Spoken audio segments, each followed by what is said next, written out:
Hello, everyone. Today, I'm going to talk about the identity savings relationship, especially with respect to the balance of payments context in India for the period between 2003 and 2023.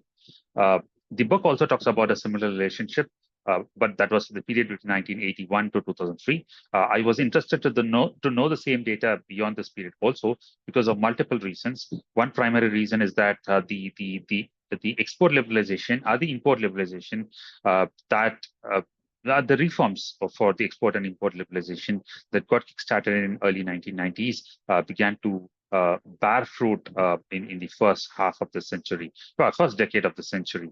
Plus, the nature of exports from India also changed a bit. There was a lot of IT service export because a lot of IT services company that began to set up shops in the country. And third, the government of the day also changed.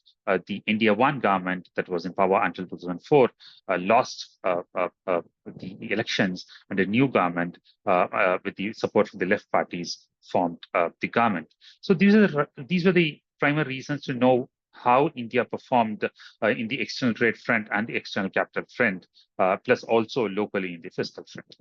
Let's first look at the current account. If I look at the current account between the periods 2003 and 2007, there's not much of divergence in the trend. When I say not much divergence, I'm only referring to the period between 1981 and 2003. And I don't see any shift in the trend. But what changed in the period after 2007 is remarkable. There was a big jump in the current account deficit from about 0.7% in 2007 to about 2.6% in 2008. And that kept going up to 5% in 2012, and again kind of stabilized, kept coming down further. So between the periods 2008 and 2012, current account deficit was very, very high. Current account deficit, you know that is a difference between savings and investments. When there's a pressure on current account deficit, like how we saw in this period, in this 5-year period, what happens is INR, the Indian rupee, begins to depreciate because we would need a foreign money to pay for our imports. While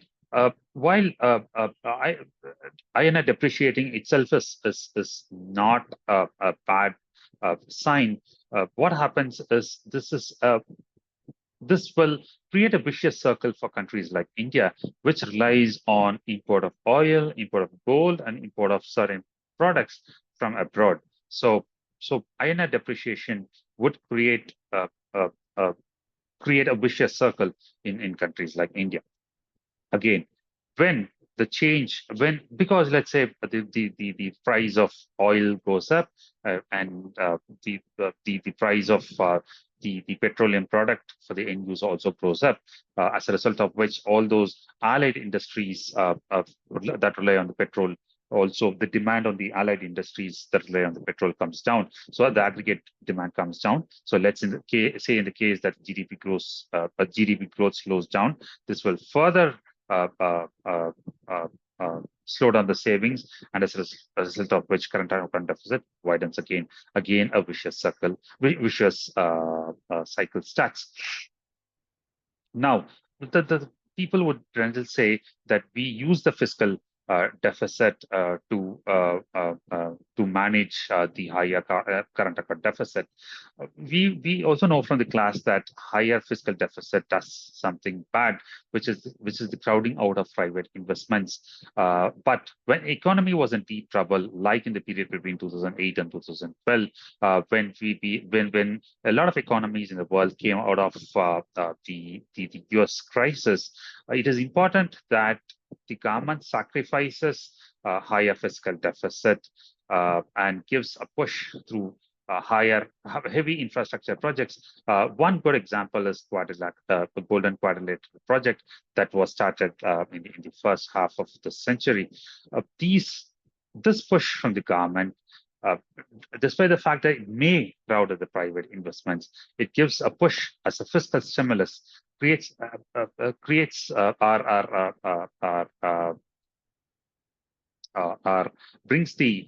current account, brings the aggregate demand up, takes the aggregate demand up, reduces the pressure on current account, and which is basically a good sign on the current account front. The capital flows have always been stable.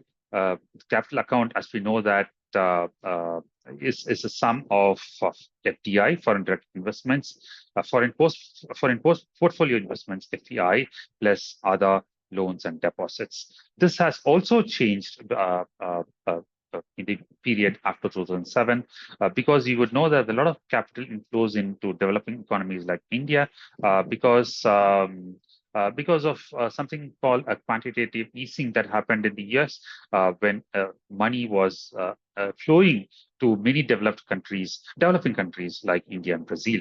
As a result of which, we'd see that again there's a jump from 2.1% in 2007 in the capital account to 3.6, and that remained almost steady until 2014 or 2015. Reserves, as we know, is the difference between the current account deficit and the capital inflow. This talks about the delta R that we see in the equation between the current account and the capital account. Thank you.